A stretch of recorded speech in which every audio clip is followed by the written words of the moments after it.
Mga kabayan, mariing iginiit ng Malacanang na walang anumang pagnanakaw ng pera na maaaring iugnay kay Pangulong Ferdinand Bongbong Marcos Jr. sa gitna ng mga usaping ginagamit bilang batayan ng umuugong na impeachment laban sa kanya. Sa pahayag nitong January 12, 2026, kahapon po yan, tahasang sinabi ni Palas sa Press Officer Claire Castro na mali at walang katotohanan ang paratang laban sa Pangulo. Aniya, ang Pangulo hindi po siya nagnakaw ng pera. Ayon kay Castro, malinaw na ang Pangulo ay hindi lamang walang kasalanan, kundi siya pa mismo ang nangunguna sa pagpapaimbestiga sa mga proyektong pinaghihinalaang may anomalya, lalo na sa usapin ng flood control projects na matagal ng sentro ng aligasyon ng korupsyon.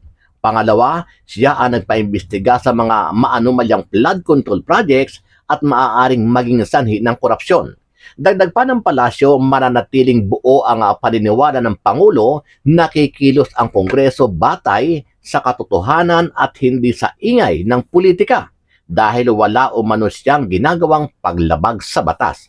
Sa ngayon, tiwala pa rin ang Pangulo na mayroong pagtitiwala sa kanya ang mga mambabatas dahil hindi naman daw gumagawa ng kamalian ang Pangulo. Ayon po yan kay Yusek Castro. Ang Pangulo po, unang-una, hindi po siya nagnakaw ng pera.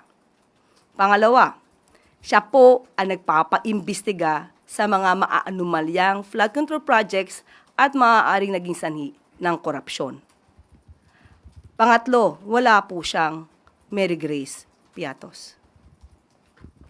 Samantala, hindi raw makikiisa sina Botas Representative Toby Chanco sa panibagong impeachment na pinaplanong ihain laban kay Vice President Sara Duterte sa darating na February 6 kung hindi mapapanagot ang big piece na si dating Ako Bicol Representative Saldico. Sa isang panayam, tahasang sinabi ni Chanco na ipokrito ang Kongreso kung magpapatuloy sa paghahabol sa ibang tao habang hindi naman naibalik o maibalik sa bansa at mapanagot ang sarili nilang kasamahan na dawit sa bilyon-bilyong pisong anomalya.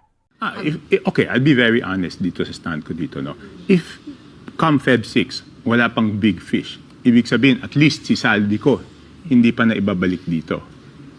Hindi ako makikisa doon. Kasi napaka-hipokrito naman namin, di ba? I mean, yung kasamahan namin, hindi namin mapanagot.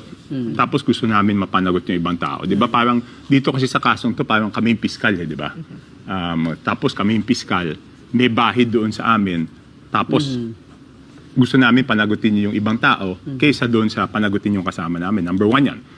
Ayon pa kay Chanco, ang ninakaw di umano ni BP Sara is 125 million lang.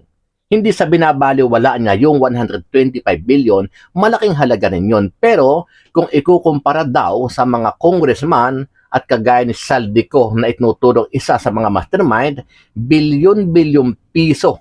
Pero bakit o mas uunahin nilang imbestigahan itong si BP Sara kumpara sa kanilang kabaro na kung saan ay bilyon-bilyong piso ang involved na ninakaw sa gobyerno? Number two, magkano ba yung ina-accuse nila kay VP Sara? 125? 125 million. Eh dito magkano? Ilang bilyon? Kahit na, malaking pera pa din. No, I mean, you compare it, di ba? Ayoko lang nung nagmamalinis. I see your point. Ayoko nung naguhugas kamay ka, papalabasin mo, ikaw malinis. Eh ito naman kay Saldi, di ba? Bakit di nila mapanagot? So the government has to do everything para mapatunayan, ulitin ko, para mapatunayan ni Presidente Marcos na wala siyang kinalaman dyan. Kailangan yung buong gobyerno gawin lahat ng kaya nilang gawa para iuwi si Saldi.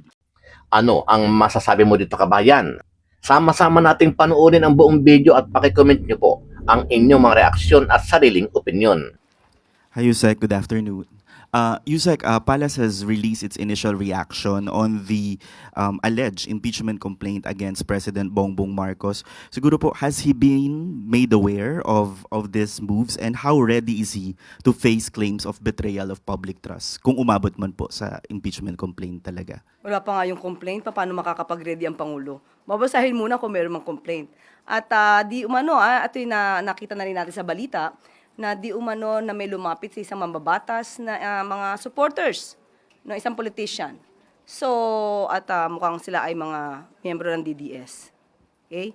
So, sa mga supporters po ng Vice Presidente na nagnanais po na magsampa ng impeachment complaint, mas maganda po siguro bago magturo at tumingin sa iba, tulungan muna nila ang idolo nila.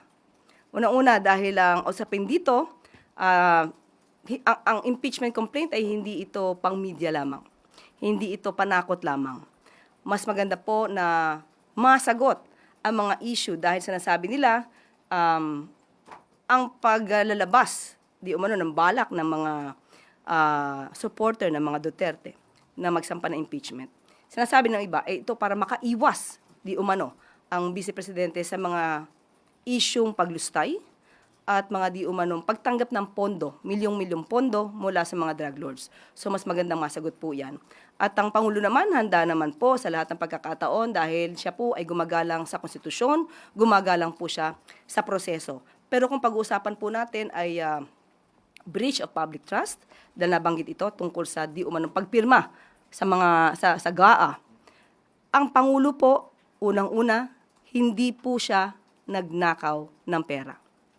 Pangalawa, siya po ang nagpapaimbestiga sa mga maaanumalyang flood control projects at maaaring naging sanhi ng korupsyon.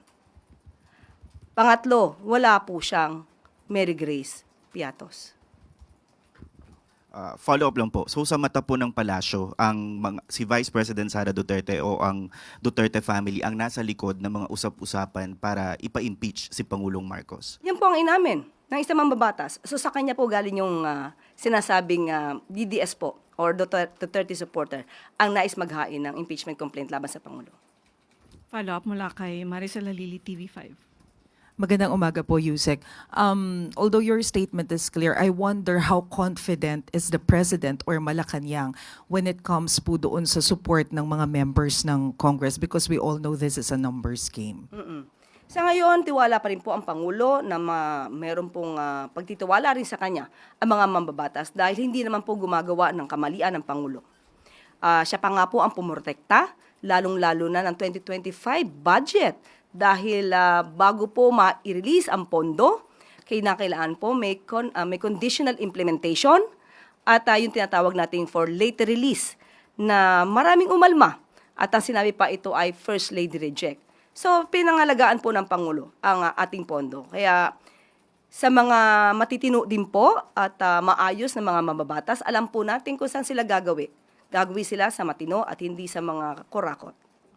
Ma'am, nung first time na lumabas yung issue ng impeachment against Vice President Sara Duterte, it was clear that the President does not want it to push through.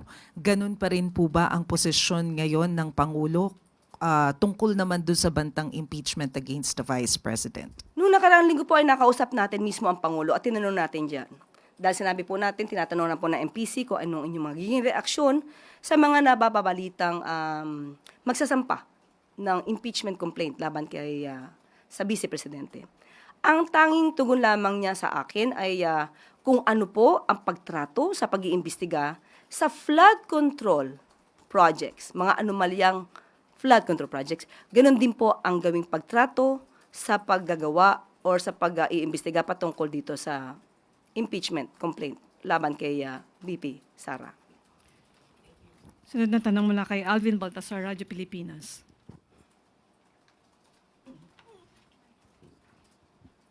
Yusek, good morning. Yusek, may post si Mr. Montulfo doon sa kanyang Facebook page. At ang sinasabi, nakikipag-ugnayan umano yung BGC Boys kay VP Sara. At umaasa daw ang tatlo na ma-acquit ang Vice President sa ikinakasang impeachment. And kapag nanalong presidente, bibigyan daw sila ng executive clemency. Ano pong reaction niyo doon sa FB post ni Mr. Tulfo? Wala po kasi tayong personal na kaalaman sa kanyang nabanggit. Hindi natin kilala yung Tweety Bird ni Mr. Ramon Tulfo. Pero kung ito'y may katotohanan, sana man lang ay itong mga witnesses na maaari talagang mayroong alam sa katotohanan, huwag silang magpabudol dahil mayroong mga nakaraan na umaako, di umano, sa maaari maging kasalanan ng mga kapulisan, pero yung mga kapulisan, ang miyembro ng kapulisan, ang siya nakukulong. So sana wag pabudol dahil ang kailangan po ng tao ngayon ay katotohanan, maaaring sila pa ang maging susi upang lalo natin mapaglabanan ang korupsyon. At kung sila may makakatulong sa bansa, maaari naman sila maging state witness, depende po sa kanilang qualification. So wag lamang pong pabudol dahil kailangan po sila ng bansa.